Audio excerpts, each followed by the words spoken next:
Boa noite, irmãos e irmãs. Graças ao Senhor. Hoje, continuando com o livro aqui, A História da Igreja, a partir desse ponto, a queda de Otão. Otão tinha ficado 3 anos fora da Alemanha. 3 anos de inesperada paz naquele país. E assim suas mãos se tornaram fortes. Os parentes do jovem Frederico ficaram preocupados por sua segurança. Ele tinha agora 18 anos de idade. O Papa, consultado em segredo, ele voltou-se e viu boas razões para tomar medidas ativas contra Otão e para assumir a mais amigável disposição para com Frederico. Havia muitas dificuldades no caminho, por causa da ocupação de Otão. Mas dois bravos e leais cavaleiros salbios realizaram a perigosa expedição, conduzindo Frederico com segurança de sua ensolarada cidade de Palermo até as regiões mais frias da Alemanha, onde ele foi recebido de braços abertos para retomar o trono dos seus ancestrais. Mas a causa de Frederico contra Otão foi, na verdade, vencida por Felipe Augusto, Felipe II da França.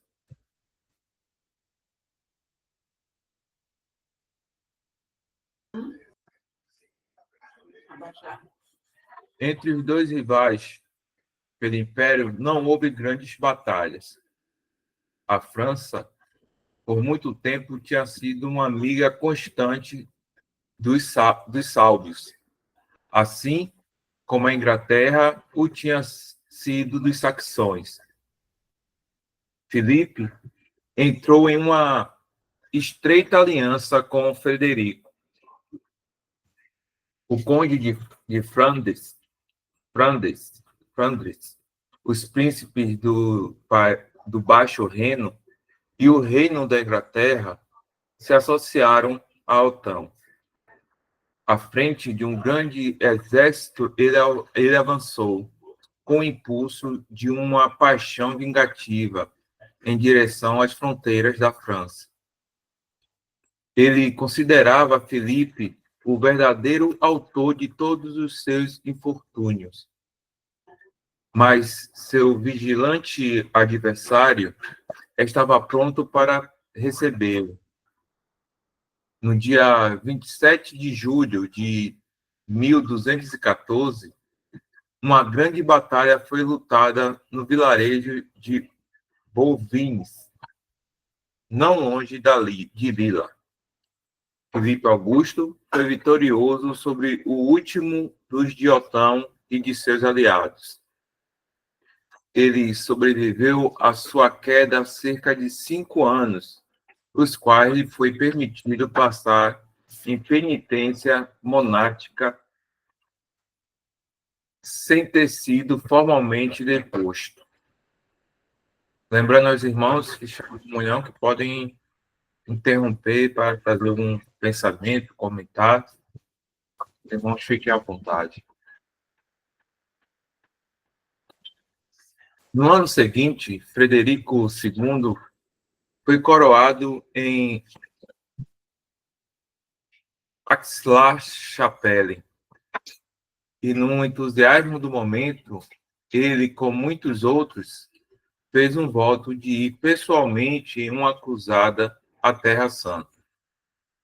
Essa promessa precipitada foi a ocasião de problemas que ele mal esperava e que se estenderam por todo o longo reinado de 35 anos.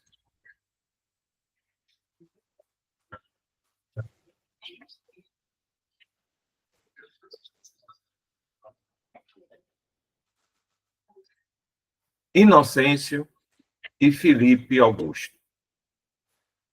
Vimos a interferência de Inocêncio na elevação de 3 imperadores ao trono do Império Romano Germânico e a política que ele perseguiu de modo a obter um maior poder secular para ser romano e um domínio extensivo sobre as mentes e o modo de vida de toda a humanidade.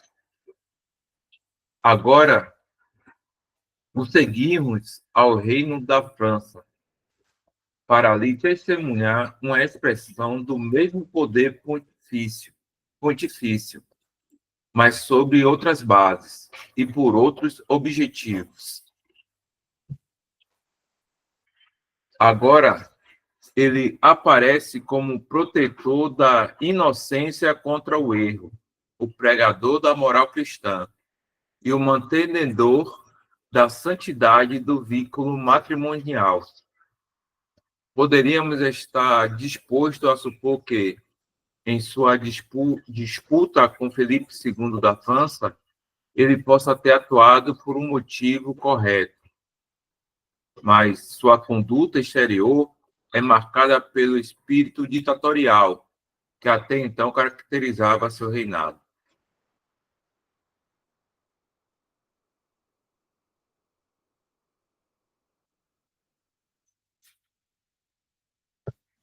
Ele assume para si a alta função da suprema direção de todos os assuntos humanos, como árbitro em uma última instância, seja o assunto um trono contestado ou um santo sacramento do matrimônio.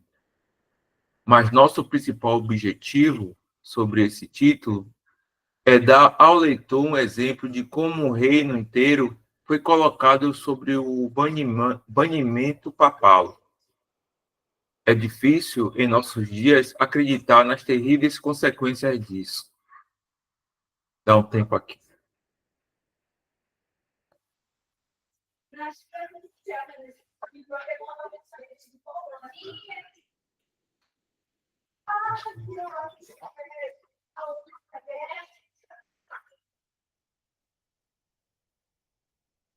Uma circunstância notável relacionada ao segundo casamento de Filipe forneceu à Inocência a oportunidade desejada de castigar e humilhar o aliado e apoiador da casa de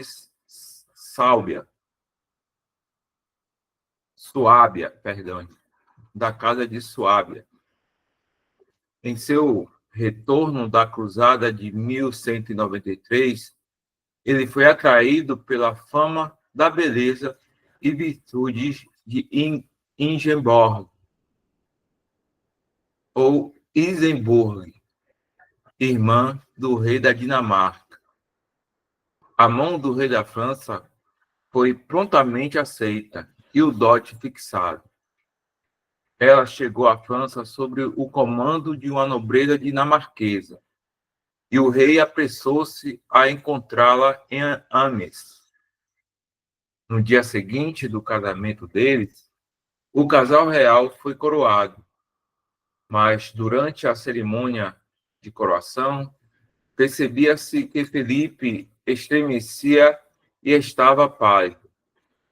Logo descobriu que ele tinha concebido uma inconquistável aversão por sua nova rainha.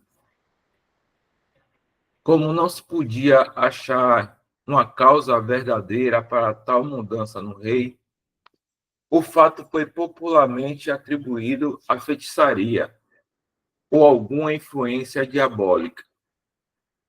Ela é descrita como tendo modos gentis, muito bonita, e uma cristã sincera.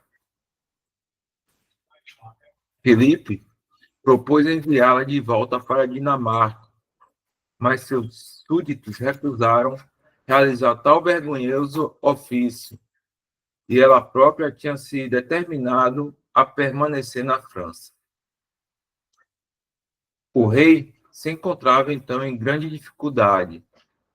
Ele pediu divórcio, mas sabia que, a menos que uma dissolução do casamento pudesse ser obtida da forma devida, ele não teria paz. As genealogias das casas reais foram traçadas, e tendo os bispos devotos ao rei descoberto que o... Perdão, vou ler aqui que... Vou ler aqui. As genealogias das casas reais foram traçadas, e tendo os bispos devotos ao rei descoberto que o casal real se encontrava dentro dos degraus de parentesco que impossibilitavam o casamento, o clero da França, encabeçado pelo arcebispo de Reims, pronunciou o casamento como nulo e vazio. Quando a sentença foi explicada a Ingeborg, que mal conseguia falar uma palavra sequer em francês, seus sentimentos de indignação foram expressos ao exclamar: "Maldita França! Roma, Roma!" Seu irmão assumiu sua causa e apelou ao velho papa da época, Celestino, mas este se sentia muito fraco para disputar o poderoso rei da França, e nenhum passo decidido foi tomado durante o restante de seu pontificado. Enquanto isso, Ingeborg foi encerrada em um convento, e Filipe casou-se com Inês, a bela filha do duque de Merânia. Sua afeição por Inês era tão intensa quanto seu ódio por Ingeborg. A primeira foi introduzida em todas as ocasiões para agraciar o círculo real. A última foi arrastada de convento em convento, ou melhor, de prisão em prisão. Tal era o estado das coisas na França quando Inocêncio defendeu a causa da repudiada princesa da Dinamarca. Ele primeiramente escreveu ao bispo de Paris e depois ao próprio rei. Depois de defender a santidade do casamento, ele advertiu o rei para que deixasse Inês e restaurasse Ingeborg. O rei orgulhosamente declarou que os assuntos do seu casamento não eram de conta do Papa. Mas Felipe logo sentiria o poder e o terror dos trovões papais, e como nunca antes tinham sido sentidos na França.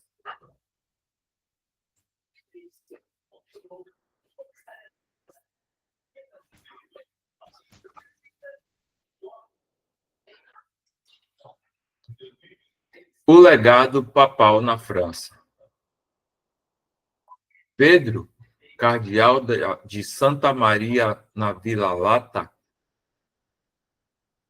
foi enviado à França como legado, com autoridade, no caso da obstinação do rei, para estabelecer seus domínios sob o banimento papal. Mas o rei tratou com desprezo e desafiou a ordem de afastar sua amada Inês e receber novamente a odiada Ingeborg. O Papa foi inflexível. Se dentro de um mês, escreveu ele ao legado, após sua comunicação, o rei da França não receber sua rainha com afeição conjugal, todo o seu reino deve ser interditado. Um interdito com todas as suas terríveis consequências. Um concílio ocorreu em Dijon. Mensageiros do rei apareceram protestando em seu nome contra todos os outros procedimentos e apelando a Roma. Mas as ordens ao legado eram peremptórias. O interdito foi proclamado em todas as suas terríveis circunstâncias, sendo assim descrito, abre parênteses. À meia-noite, cada padre, levando uma tocha, cantou um salmo para o miserável e orações para os mortos. As últimas orações que deveriam ser proferidas pelo clero da França durante o interdito.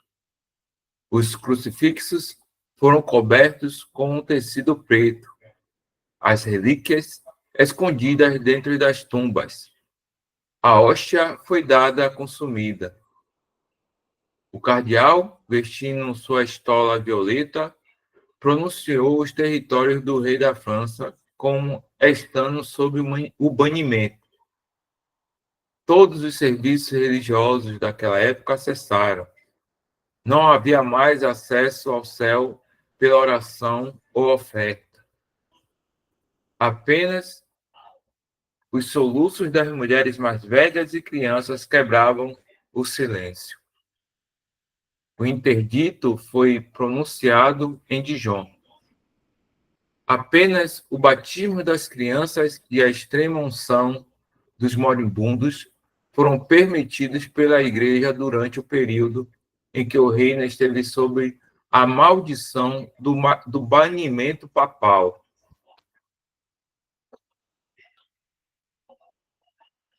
Pela culpa do soberano, a nação inteira deve sofrer.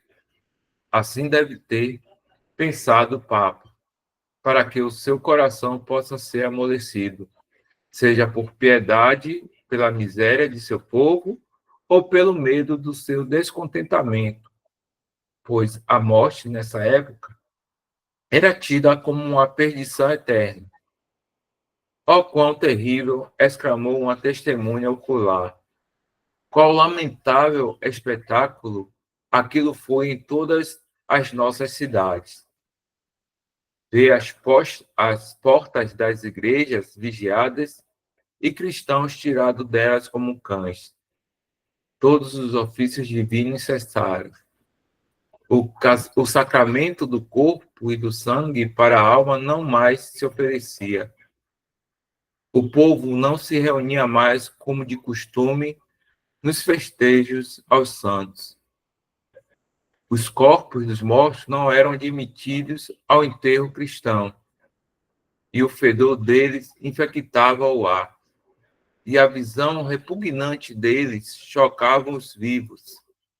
Apenas a extrema-unção e o batismo eram permitidas. Houve um profundo silêncio por todo o reino, enquanto os órgãos e as vozes daqueles que cantavam os louvores de Deus foram silenciadas em todos os lugares.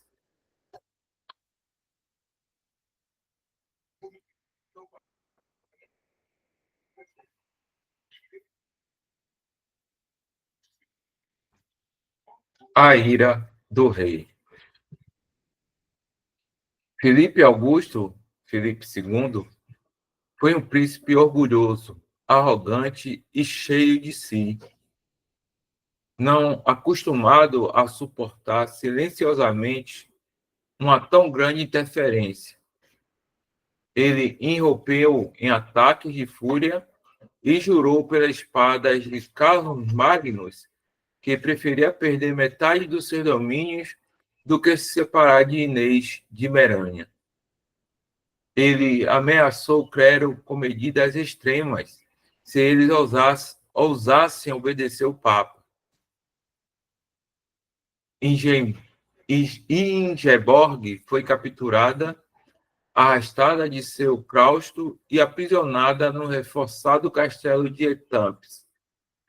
Mas a ira do rei não prevalecia sobre o severo decreto do Papa.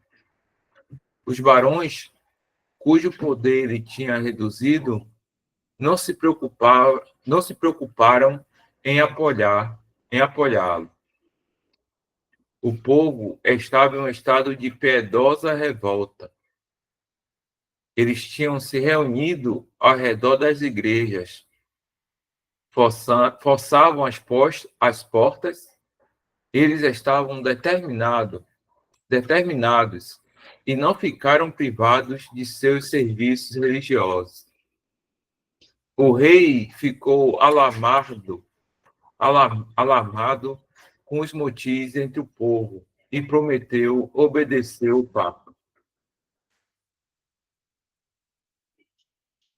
Uma delegação foi enviada a Roma. O rei reclamou dos muros procedimentos do legado, mas declarou-se pronto a cumprir a sentença do Papa. Que sentença! Exclamou severamente Sua Santidade. Ele conhece nosso decreto, faça-o repudiar sua concubina, receber sua esposa de direito, restaurar os bispos a quem expeliu e que dê-lhe satisfação por suas perdas. Então, retiraremos o interdito, receberemos suas garantias, examinaremos o alegado relacionamento e pronunciaremos nosso decreto. A resposta veio ao coração de Inês e levou o rei à loucura. Vou me tornar muçulmano, exclamou ele. Feliz é Saladino, que não tem um papa sobre ele.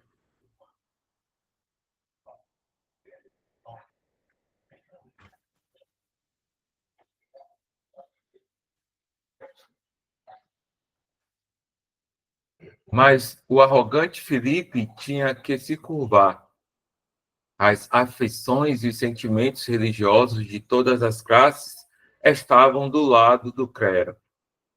Ele convocou um parlamento em Paris, que foi assistido por todos os grandes vassalos da coroa. O que faremos? Exigiu o rei, com sua bela Inês ao seu lado. Obedeça ao Papa, dispense Inês e receba de volta a Ingeborg. Foi a esmagadora resposta. Assim, aquele que tinha dobrado a França em extenso pela extensão, vou estar lendo aqui.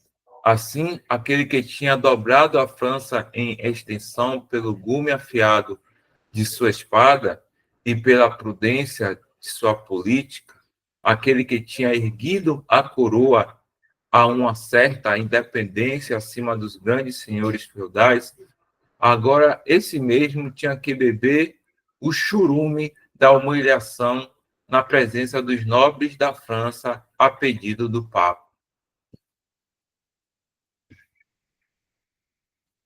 A cena era esmagadora. Inês declara que nada lhe importava a coroa, que era seu marido que ela amava.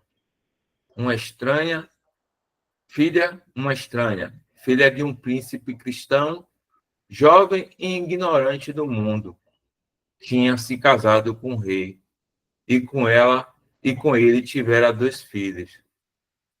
Não me separem do meu marido, era seu tocante apelo. Mas o inexorável decreto foi emitido. Obedeça o Papa, dispense Inês, receba de volta a Ingeborg. O rei, por fim, concordou com uma reconciliação com Ingeborg. Ela foi trazida diante dele, mas a vista dela despertou tanto a aversão do rei que as negociações foram quase quebradas. Enfim, ele dominou seus instintos pelo momento e curvou-se à sentença papal. Ele jurou recebê-la e honrá-la como rainha da França. Naqueles momentos, os suados sinos proclamaram que o interdito que pesava tanto sobre o povo por mais de 7 meses tinha sido retirado. As cortinas, entre parênteses, né? As cortinas foram retiradas. As cortinas foram retiradas de sobre as imagens e crucifixos. As portas das igrejas se abriram e as multidões se aglomeravam para associar seus desejos piedosos que haviam sido suprimidos durante o período do interdito.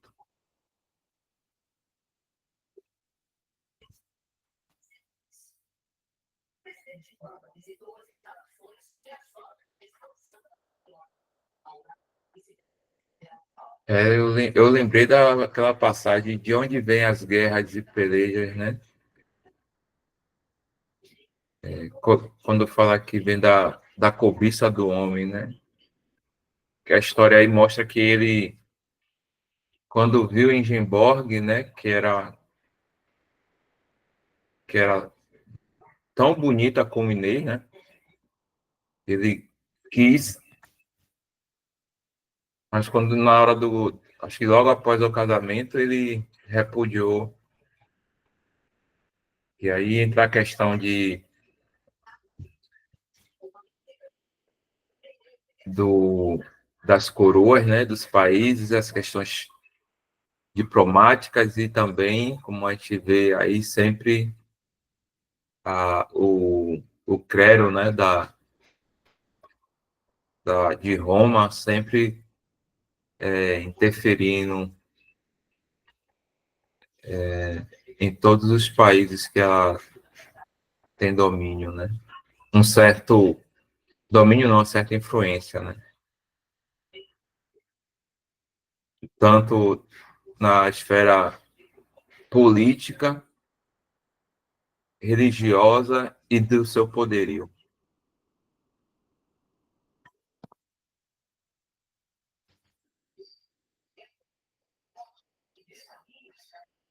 Roma alcançou seu objetivo.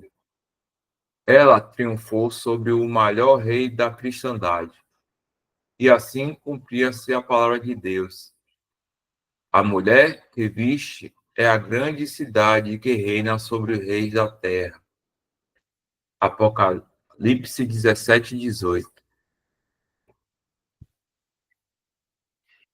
O domínio universal sobre os corpos, almas e assuntos dos homens era seu desejo insaciável, seu incessante objetivo.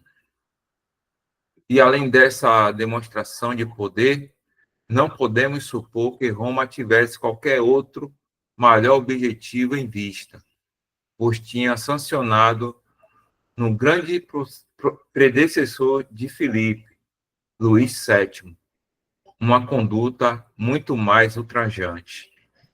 O irmão Daniel colocou até a passagem aqui, eu citei assim, né, que é Tiago 4, de 1 a 10, né, e fala de onde vêm as guerras e pelejas entre vós, porventura não vem disto, a saber dos vossos deleites, que os vossos membros guerrilham, cobiçais e nada tendes, sois invejosos e cobiçosos, e não podeis alcançar. Combateis e guerreais e nada tendes, porque não pedis. Pedis e não recebeis, porque pedis mal. Eu estou lendo aqui que, no chat, viu, irmãos? Para o gastastes em vosso deleite. Obrigado, irmão Daniel. Vamos continuar aqui com um texto da história da igreja. O aflito rei, então, se separou de sua Inês, ambos com coração partido, ambos com coração partido. Pouco tempo depois, ela morreu de dor, de dó.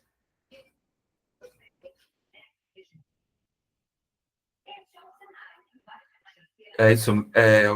Oi, irmãos, peço perdão. De dó, não é isso? Acho que o irmão pode me ajudar? De dor. De dor? É dor mesmo porque foi em razão do filho que tinha dado à luz. Logo em seguida você vai ver. Ah, Continua aí. valeu, Nilton, obrigado. Vou continuar aqui do início, então. O aflito rei, então, se separou de sua Inês, ambos com o coração partido, ambos com o coração partido. Pouco tempo depois, ela morreu de dor, tendo dado à luz um filho, a quem ela deu o significativo nome de João Tristão, o filho da minha tristeza. Ingeborg foi recebida com honra exterior, mas viveu na realidade como uma prisioneira do Estado.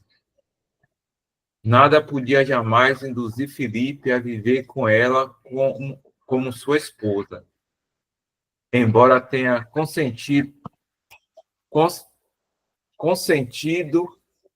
que vivesse no palácio.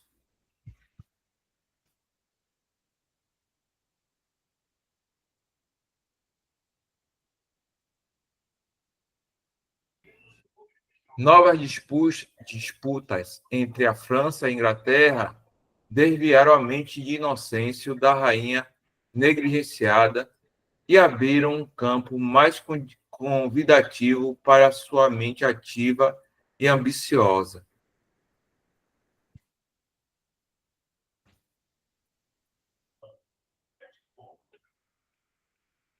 Inocêncio e a Inglaterra. Ricardo Coração de Leão foi o grande apoiador de Otão, o candidato papal do Império. A Inglaterra, naquele tempo, estava em íntima aliança com a sé de Roma. Após a morte de Ricardo, seu irmão João, o filho mais novo de Henrique II, foi elevado ao trono. De acordo com as leis atuais de sucessão na Inglaterra, Arthur, duque de Bretanha, o filho único e herdeiro de seu irmão mais velho, Godofredo Plantageneta, teria direito ao trono. Mas as coroas naquela época eram tão eletivas quanto hereditárias. Todo o reinado de João, 1199 a 1216, é uma história de fraqueza e violência, de impiedade e degradação, de um dos monarcas mais cruéis, sensuais e infiéis que já existiu. Mas a mão do Senhor é muito evidente nos assuntos da Inglaterra naquela época. Nunca um príncipe tão vil usou uma coroa. Mesmo assim, Deus, sem misericórdia, e em seu cuidado pela Inglaterra, sobrepujou suas muitas faltas para o benefício da Igreja e do povo da Inglaterra. Falamos, é claro, em termos gerais. Mas desde esse reinado pode ser datado o pavor do papado em relação à Inglaterra. E o entusiasmo desse país para a liberdade civil, para a liberdade civil e religiosa. Volta de novo aí, Dal, só para eu ler essa nota que tem aí. Nota do autor. Nota do texto aqui, né? É do autor. Isso não significa que isso já foi cumprido e que não se cumprirá mais no futuro. Aqui temos apenas uma demonstração do espírito da Babilônia, que será elevada a ainda maiores extremos no período da grande tribulação, do qual narra essa passagem de Apocalipse. Foi que nós lemos no parágrafo anterior, irmãos, em relação à Igreja Católica, né, sobre o domínio sobre sua influência de poder nas questões civis e religiosas. Desastroso até o último grau, como foi o reinado de João, humilhante para o rei. Ainda assim, a voz unida da história afirma que foi então que os fundamentos foram postos do caráter inglês, das liberdades inglesas e da grandeza inglesa. E a partir desse reinado, da tentativa de degradar o reino ao nível de um feudo da Serra Romana, podem ser traçados os primeiros sinais dessa independência, dessa aversão às usurpações papais que levaram eventualmente à reforma. A mão dominadora de Deus, em seu cuidado especial pela Inglaterra, foi manifesta em todas as suas revoluções desde então. Mal houve qualquer benefício, nem para a Igreja, nem para o Estado da França, da interferência do Papa no caso de Filipe, exceto pelo fato de que eles puderam sentir o horror do poder papal. Mas ali, nenhuma carta magna foi assinada e nenhuma Câmara dos Comuns foram erigida, diferentemente dos que ocorreu mais tarde na Inglaterra.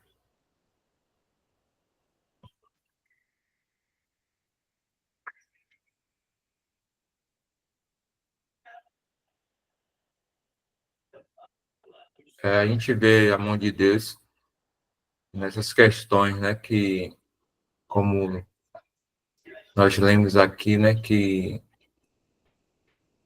quando esse rei João chegou, foi posto como rei, a degradação, posso-se dizer, das questões relacionadas ao seu reinado,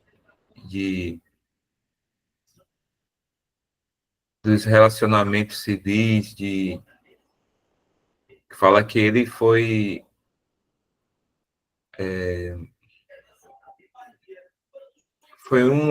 uma época de horror, né? Nesse reinado de João. E o irmão fala aqui que a mão de Deus sempre sempre colocada no momento certo, né? Como se foi algo tão degradante que precisou da intervenção de Deus para que assim pudesse acontecer no futuro próximo a reforma que nós vamos estar lendo mais tarde, né?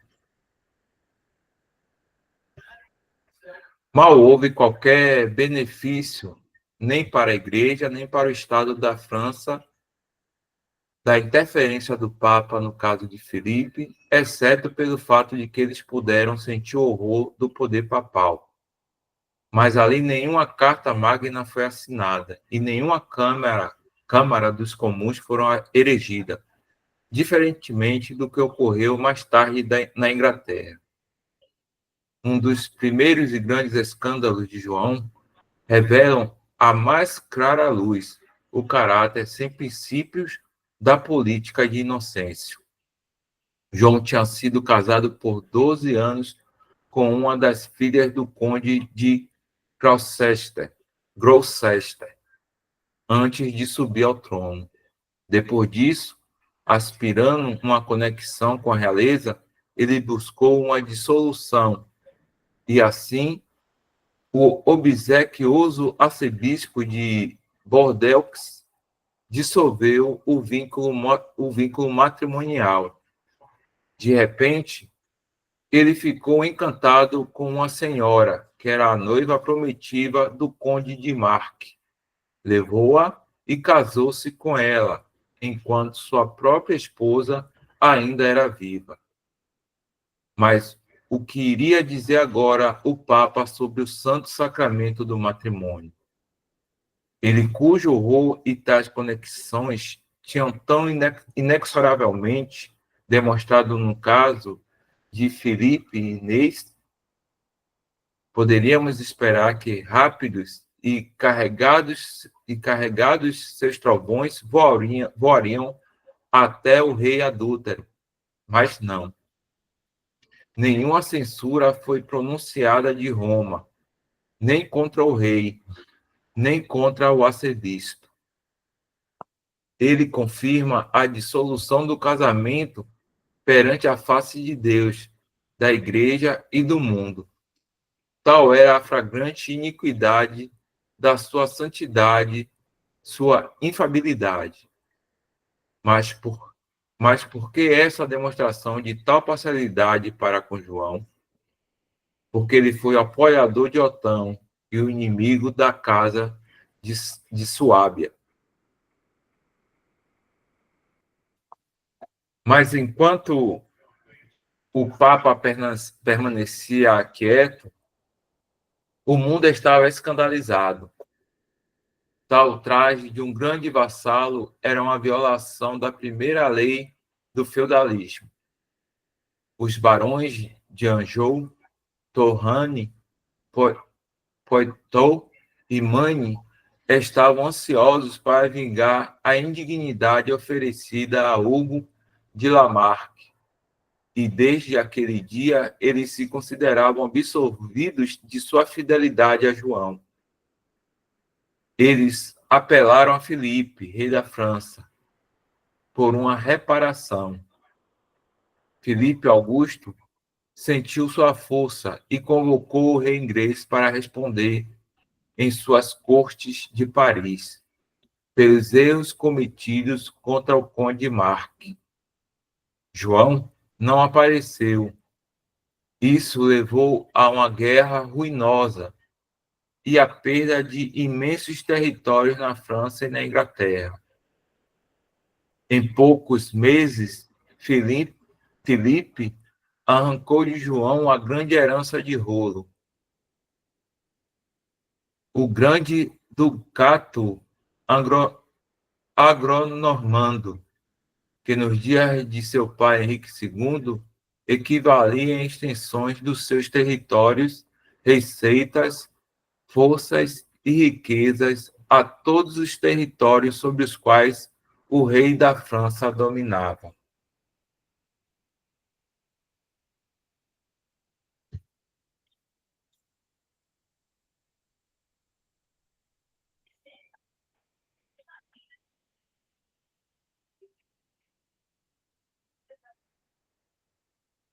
Irmãos, já chegamos a 9 horas, né? Nosso horário. Hoje, mais leitura. E assim podemos estar desfrutando da história, né? Creio que, se os irmãos concordarem, podemos dar continuidade, né? A partir desse ponto, né? João e o papado na próxima segunda-feira, o seu permitindo. Se estivermos aqui, né? Ainda, né? Pronto, irmão Dal. Aí a gente pode estar encerrando, então.